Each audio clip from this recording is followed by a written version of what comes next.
Hello my dirty little dumplings and welcome back to Brian Abroad. Recently I made a video here about how the so-called TikTok refugees who downloaded the Chinese social media app Xiaohongshu or RedNote quickly found themselves asking whether living in the United States was actually like living in a third world country. Their words, by the way, not mine. Just want to say thank you guys for being so nice and welcoming, and also for just validating the fact that I think this is a third world country with a Gucci belt. In the video, I described 5 aspects of daily life in China where I feel like China really shines, or in many cases outshines, other countries. Safety, transportation, convenience, cost of living, and healthcare. This video basically earned me 1,000 new subscribers, which was very shocking to me because I'm a very small channel here on YouTube, and I was not expecting the response that I got to that video at all. So thank you for that. Now, when I make an informative video about anything, I really have 3 resources that I can pull from: personal experiences, input from people who know more than me, and online research. And this video was no different. It was heavily based on my own personal experiences here in China, information that I got from my Chinese friends, and additional online research. Obviously, the point of the video was to shine a light on what I see are the 5 best aspects of life in China. But I tried to be as objective as possible by making direct,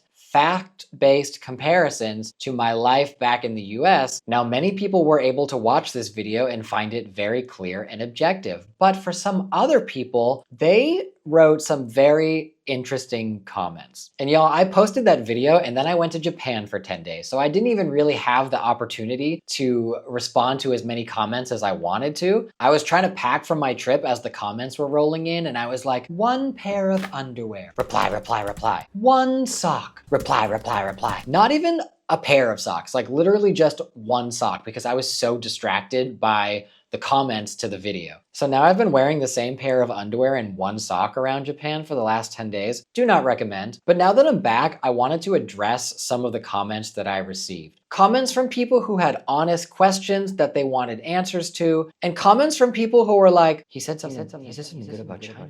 He said something good about China. If you like it so much, then why don't you marry it? The first batch of comments that I would like to address are comments from those people who said things like, well, if you like China so much, then why don't you go live there and never come back? Then see how much you like it, smartass. To which I say,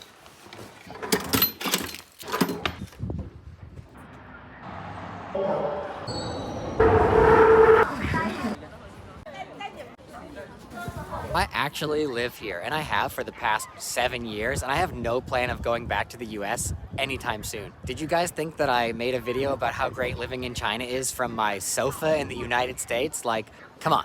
Come on, guy. A world of extremes. Many people are not good at handling criticism, and apparently that also applies to criticism of one's country. I received a lot of comments like, you hate America! How dare you, America #1! My video was not about hating America, but it was about enjoying my life in China, and that shouldn't make you feel threatened or challenged in any way if you live in the United States. If anything, what I showed in my video about China should make you feel a bit angry. Not at me, not at China, but at America. Most people in the US are paying at least 15% of their salaries on taxes. But many public services in the US are severely underfunded. The infrastructure in many areas is falling apart. Public transportation systems are struggling. There's no high-speed rail. Gun violence is killing thousands of people a year. Opioids are destroying American families and cities. Eggs are so expensive, you guys, that people have started stealing them. And the cost of living is always rising, despite there being no increase in the federal minimum wage in almost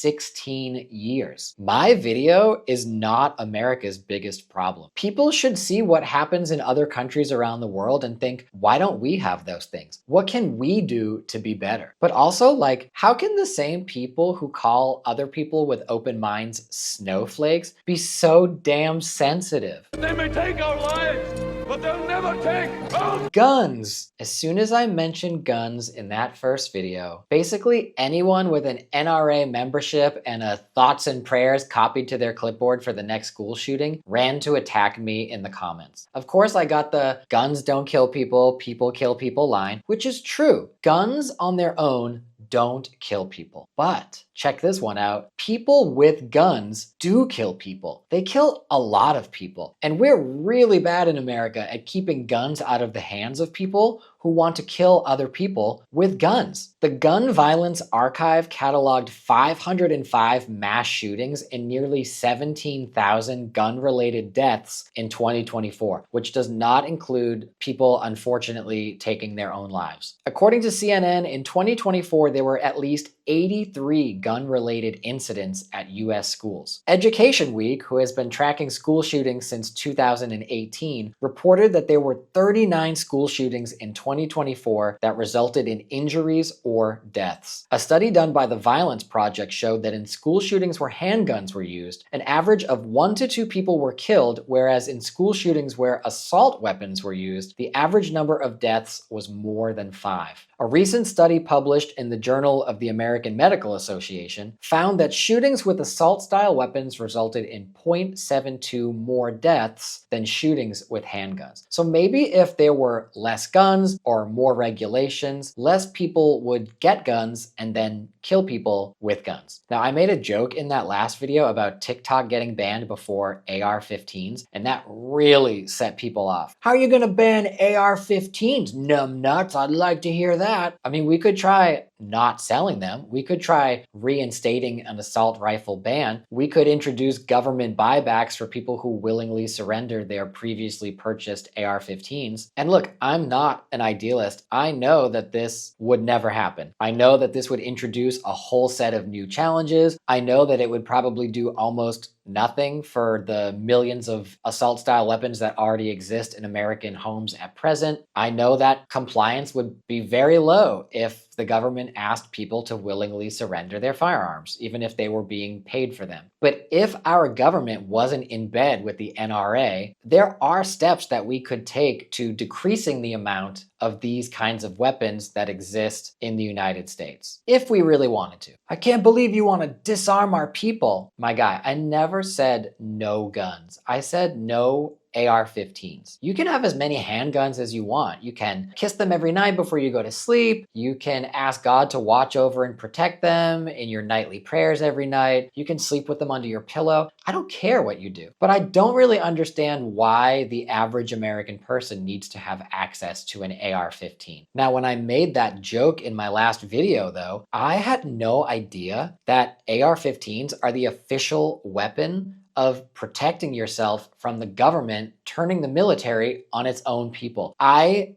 do not live in fear of this, so I am gravely unprepared. But hear me out, okay? Let's just say tomorrow the president was like, being president is great, but you know what would be even better? If there was nobody left for me to be the president of. And then he sent the military to round everyone up and 86 them. And there you are on your porch with your AR-15. What are you gonna do? Like, fight to the death and be a man or whatever, but like,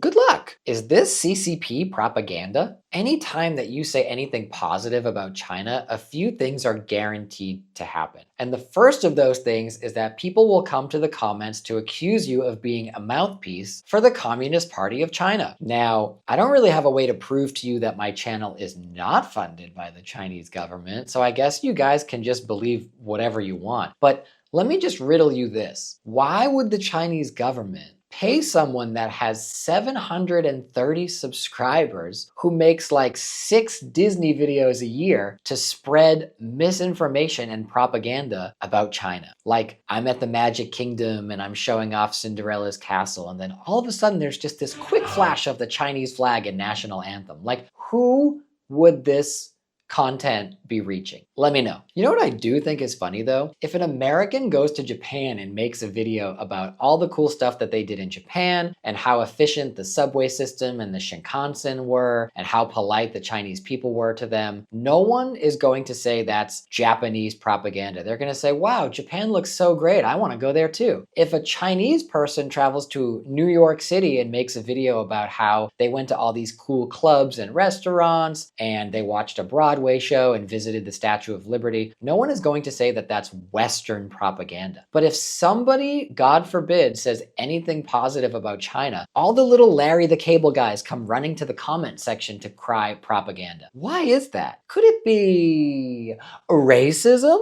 Now, I'm not sure if you guys are familiar with the term yellow peril or not, but essentially the term yellow peril is a phrase that was coined in the 19th century to describe the fear that the East would overtake the civilized West. Many people in the US saw the East, with its massive labor force and steps towards modernization, as a massive threat. And although this phrase wasn't coined until 1895, the sentiments surrounding this idea had already existed in America for quite some time. In the 1800s, many skilled laborers from China came to the US to help build their railroads and infrastructure, and over time, many people in America saw these workers as a threat. This actually led to the Chinese Exclusion Act of 1882, which actually barred Chinese immigrants from coming to the US for work for a period of 10 years. It was actually the first piece of US legislature that banned a specific ethnic group from immigrating to the United States. Yellow peril is also responsible for a lot of the stereotypical depictions of Asians in Western media. Villains like Fu Manchu, the power-hungry Chinese mystic, who will use any tactics to get what he wants. Conquer and breed.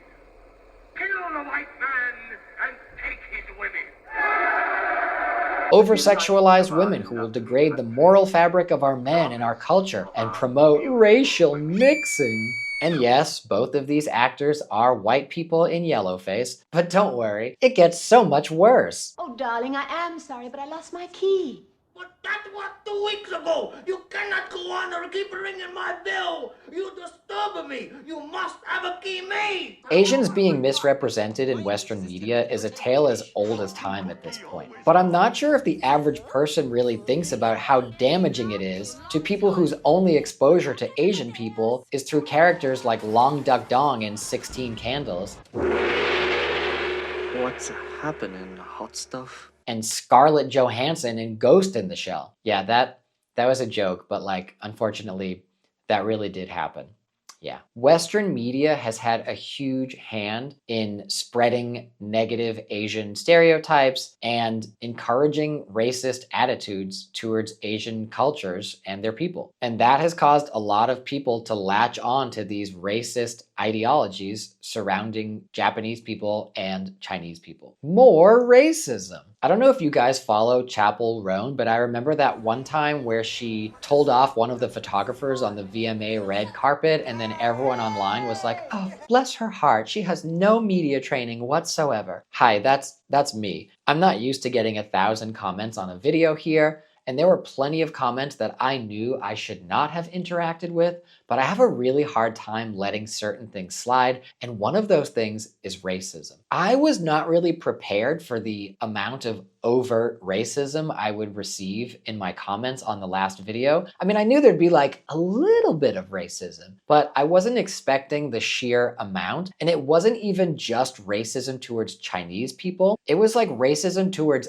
everyone. A lot of people climbed out of their bogs to let me know that essentially brown people are the death of all civilization, and white people are the hero saviors who come along and found countries, and then people from different ethnicities come in and just destroy everything. Wow. First of all, civilizations existed before any powdered wig ever stepped foot on what would later become American soil. Second of all, for people who wanted to bring up things like crime rates amongst minorities in the comments, I would recommend that you really research why crime seems disproportionately higher amongst certain groups. The truth is that crime is disproportionately larger amongst those groups because many of those people have been marginalized, denied professional and educational opportunities, and forced to live in underserved communities. When you legally hold down entire groups of people for 100 years or more, what alternatives do you think people have to turn to pull themselves out of poverty? Well, you can try pulling yourself up by your good old bootstraps because everyone knows in the good old US of A, the only reason anyone is poor is because they choose to be poor. You guys, I hate it here. Liar, liar, pants on fire. The other thing that will happen if you make positive China content is that people will come to the comments and just flat out call you a liar. Listen, you can watch my last video and you can say, hey, very informative video on China. Unfortunately, I don't think that living in China is right for me. Fine, totally reasonable, right? What you cannot do is come to my comment section and say that anything in that video is untrue or that my experiences are not real. Everything in that video as pertains to those 5 topics is 100% true. Well, I know people who went to China and they had a bad time, so what you're saying can't be true. Then go be around all those other miserable people who hate China so you can all scream into the void about how much you hate China together like the seagulls from Finding Nemo. But if for some reason you just don't want to admit that what is happening in China is true, all that really shows at the end of the day is your own ignorance, which I know probably sounds a little bit harsh, but much like everything else in my video, it's true. Stay on topic. Speaking of those 5 topics, I had a lot of people come to my comments and try to bring up 1,000 other things that they don't like about China to try to discredit China and the information about China that I included in my video. Like, oh yeah, you think the subway there is so great? Well, you can only go to college once in China, which actually isn't true. You can take the college placement test again another year and hopefully score better the second time around. But I digress. Listen, you don't have to love China. It is what it is, right? It's okay. And the name of my video is not China the Perfect Utopia where nothing bad ever happens. The point of that video was to share 5 great aspects of life in China. And no matter how many things you bring up that you don't like about China, it's not going to change those 5 aspects. Like, I totally get that China is a hot button issue for a lot of people, but if I made a video about Universal Studios and in the video I was like, these are the top 5 attractions at Universal theme parks around the world, I do think it would be really strange for someone to leave a comment and say, why didn't you tell people that somebody almost died at the Waterworld show once? Because that's not the point of the video, bro DiMaggio. I don't think I should have to discuss 5,000 years of recorded human history in a single video in order to tell you that the Beijing subway works well. I don't have some nefarious agenda. I'm not trying to pull the wool over anyone's eyes. It's just not what the video is about. But if it makes you feel better, yes, it's true. China, like many other countries in the world, is not a perfect place. There's always room for improvement, and those improvements are being made here every single day. If you don't like certain aspects of Chinese culture or society and you feel pretty confident that they're not right for you, you are more than welcome to feel that way. But it's not going to change what's actually happening here. A big issue that I have, though, is that a lot of the things that people brought up to try to discredit China and make China look bad are actually things that are also happening in the United States, but their bias won't let them acknowledge that. One person kept bringing up how there's fake food in China. There have been many videos that show things like plastic rice and plastic cabbage, and they allege that those ingredients are being released into the general food supply here in China. Now, unfortunately, for those who really want to believe that that's true, none of those videos have ever been substantiated, and myself and everyone else that I know here in China has never encountered fake food before. Now, there are people who have tried to pass subpar ingredients off here as something much better and much higher quality than it actually is, but that is not a government-sanctioned activity. Those are a few bad actors who are trying to take advantages of loopholes in the systems of checks and balances around food here, and they're trying to make extra money and get ahead. And when the government finds out about that, they investigate and they hold those people accountable. Now, in the US, there may not be fake food, but the US government allows food manufacturers to use preservatives and chemicals in their food that are known to cause cancer and other health-related problems. Recently, the US government finally blocked the use of Red 3, which is a known carcinogen. Do you know how long we've known that it's a known carcinogen? 30 years, and yet they're just banning it now. A lot of the food additives that are used in the US are actually banned in Europe and around the world. Potassium bromate, another suspected carcinogen used in bread products in the United States, has been deemed unfit for human consumption here in China, but it is still used in at least 100 different products in the United States. Again, government allowed. One person claimed that China was bad because it hacks other nations. Now, if you only get your news from a US news source, it's unlikely that the president is going to hop onto the 11 o'clock news and say, today we hacked Russia, we hacked them like we've never seen before, we hacked them bigly. But every coin has two sides. The truth is that the US has massive cyber warfare and hacking abilities, and many other nations have in fact accused the US of hacking or causing security breaches in their country. And I'm not here to tell you that you need to believe it or that it's 100% true. A lot of the times what happens is nations accuse each other of being responsible and you never really figure out if it's true or not. So I'm not telling you that you have to believe it, but to think that in 2025 the United States is not capable of hacking other nations and it's not happening is absolutely crazy. The funniest thing to me is people worrying about data. Data? Like, oh, if you use Xiaohongshu, if you use TikTok, the Chinese government's stealing your data. My brother in Arceus, the United States is stealing your data right now. Ever hear of Meta? Ever hear of X? Ever hear of its owner who just tried to grant himself access to the social security numbers and banking information of millions of Americans? If you are really worried about data, you first need to look from within, because the call is absolutely coming from inside the house. Xiaohongshu is only used by rich people. One unexpected comment that I received is that Xiaohongshu is somehow being controlled by the government and it's only rich millionaires who are allowed to use it to show off their millionaire lifestyles and $1 million apartments so that the West cannot really see how real people in China are living. Now, when you make these comments, are you actually on Xiaohongshu? Because you can literally find 1,000 videos from people who live in little villages and rural areas and lower tiered cities, people who are low income who share with the viewers the grocery prices in their area and what eating out is like and what daily life is like for lower income families in China. If that's the information that you really want to find on Xiaohongshu, you need to work a little bit harder to cultivate a better For You page, because that information is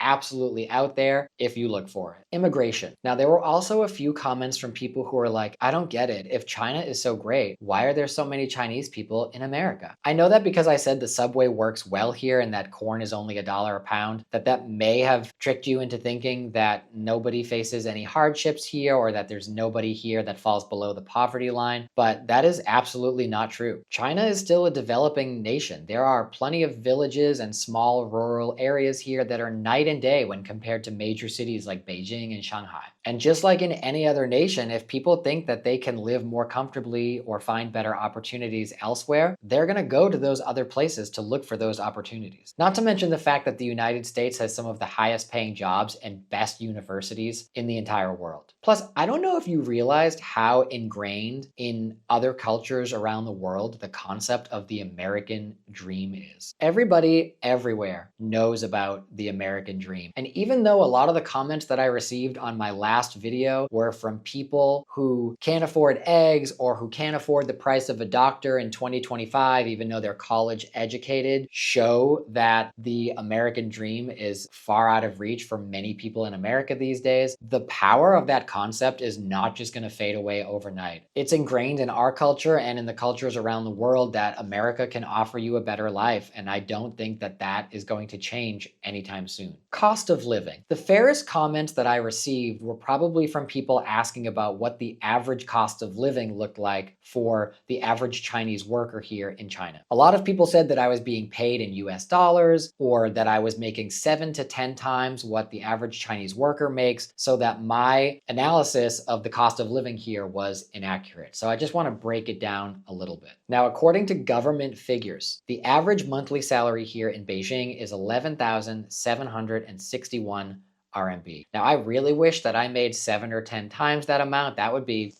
amazing, but sadly I don't. Sadly, I'm also not living here on an influencer's salary, as one commenter alleged, even though I had 730 subscribers when I made that last video. Are you feeling influenced yet? I'm also not paid in US dollars. I am paid in Chinese RMB like everybody else here, but I do have a job where the salary is on par with what I would be paid in the US to do the same thing. So yes, I am 100% aware that I have the means to live more comfortably here wealthier than some other people. That was never supposed to be like a big secret when I made my last video about how the cost of living here is very comfortable for me. But I think a lot of people thought I was trying to be like intentionally deceptive in some way by saying, well, the subway is super affordable here for me, but it's really not affordable for Chinese people. So let's just take a look at whether or not that's true. So again, we've already established that the average monthly salary here is 11,761 RMB. Of course, there's going to be some very, very high highs included in that number and some very, very low lows included in that number. It really depends on the level of education of the worker and what kind of job they have. Obviously, someone working in the grocery store is not going to be making as much money as a medical professional or a data scientist, and that isn't any different than jobs back home. Something else that people need to realize about China is that China has tiered cities. More developed cities with better infrastructure and better jobs are going to be of a higher tier, which means that things are going to be more expensive in those cities than they would be in a lower tiered city. Beijing is a top tier city, so things here are going to be more expensive than they would be in a smaller city or in a rural area. The cost of an apartment in the city center here in Beijing would be very expensive. It would be somewhere between 7 and 15,000 RMB, but that's like living in Times Square in the middle of Manhattan.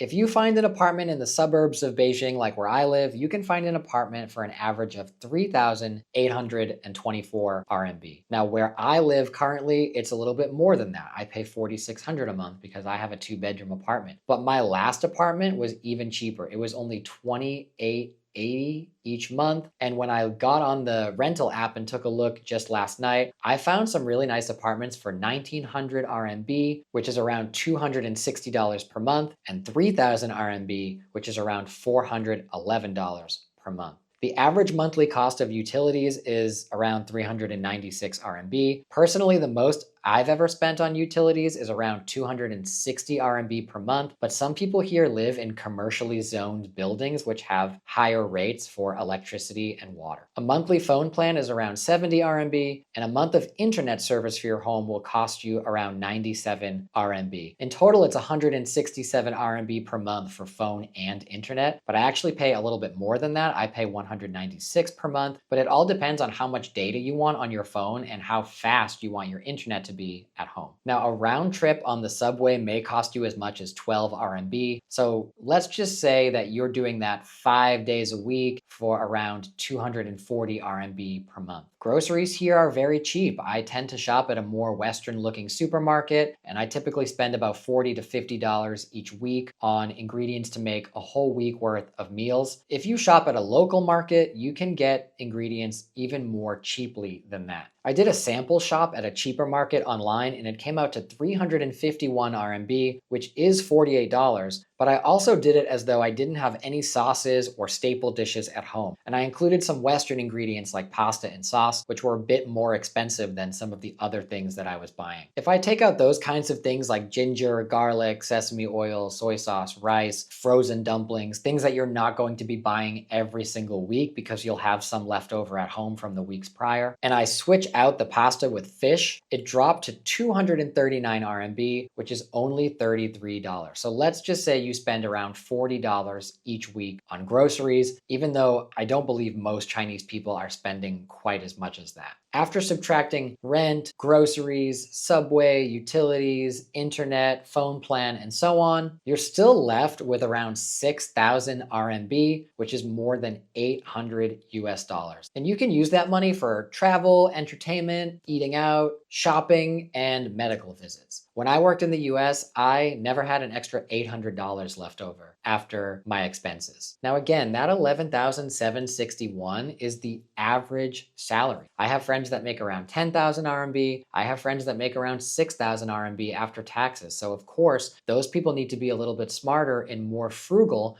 with how they spend their money. But if you do make 6,000 and you get an apartment that's only 1,900 RMB per month and you keep all the other expenses exactly the same, you're still left with about 289 US dollars each month, and a little money can go a long ways here. Purchasing power parity is a way to measure the cost of goods in different countries to see what people can actually buy with their currency. China currently has the highest PPP right now, now, and depending on which source you cite, it's anywhere between 16 to 23% higher than purchasing power in the United States. For example, if I want to buy a 2-liter Coke here in China, it's going to cost me around 85 cents. If I want to buy the same 2-liter of Coke at Walmart back home, it's going to cost me $2.78.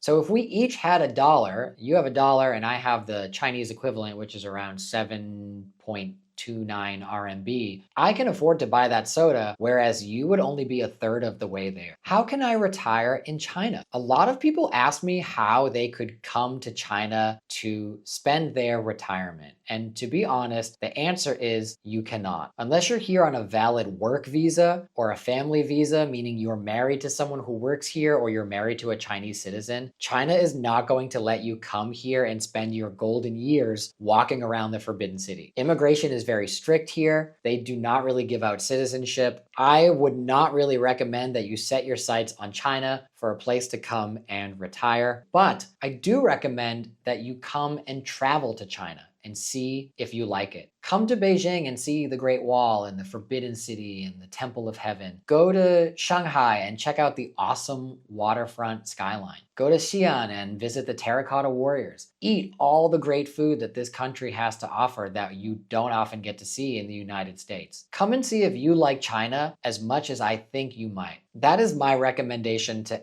anyone who watches my videos here. That's gonna do it for today's video. Let me know if there are any aspects of living in China that you would like to see me cover here on my channel in the comments down below. Recently, I did take a whole trip to Japan, like I mentioned in the beginning of this video. So those videos that I filmed in Japan about what I did each day will be showing up over the next couple weeks on this channel. But in the meantime, I would still love to hear what you would like me to cover about China here on my channel. I'm also hoping to do some more traveling in China pretty soon, so I can check out some of the places that have been on my list for years and years that I've just never managed to get to for one reason or another. So keep a lookout for all those different videos. And as always, if you like this video and you want to see more videos like this one here on my channel, please remember to click that thumbs up, hit the subscribe button, and ring the bell so that you get notified when I upload a new video here on my channel. And I'll see you guys in the next one.